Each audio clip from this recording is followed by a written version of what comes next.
jikoni.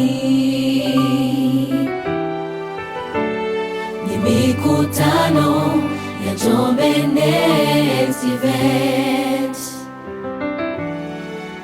Mbiu na sauti ya tumaini lenye baraka itachomoza toka kusini na kuiangazia dunia yote. Biblia itafunguliwa kama nuru gizani, neno litahubiriwa na kutua moyoni kama umande juu ya ardhi kavu. Tumaini lenye baraka ni kiini cha imani yetu. Njombe Next Event 2026, tumaini lenye baraka. Mbingu na nchi zinashangilia, Yesu anakuja tena. Nasi tujiandae tuwe mawakala wa tumaini lenye baraka. Utume ni mnyororo wa uzima. Tafuta, leta, lea na kutunza.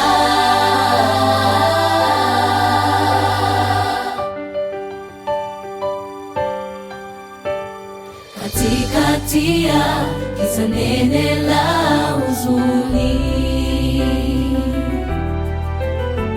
na kukata tamaa, Yesu aligawa tumaini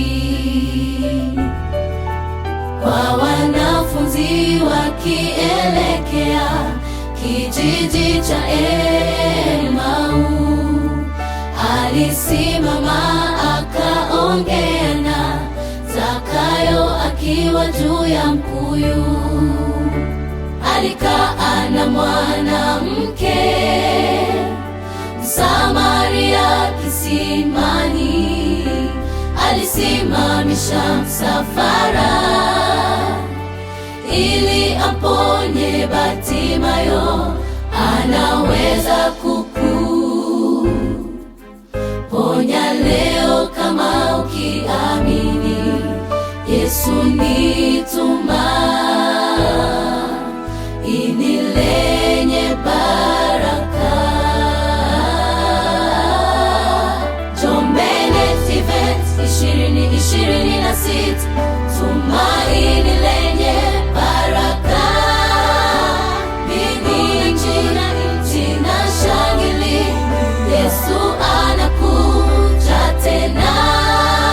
Nasi tujiandae tuwe mawakala wa tumaini lenye baraka.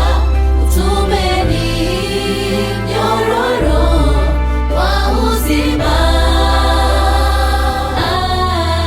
Tafuta, leta, lea na kutunza.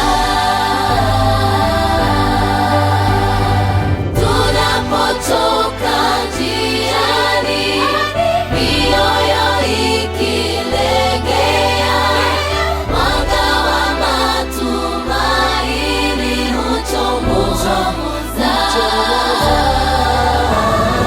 Hatuna cha kuogopa wakati ujao. Labda tukisahau jinsi Bwana alivyotuongoza katika siku zilizopita. Ewe uliyechoka, inua macho yako, tazama Yesu. Ndani yake kuna uzima.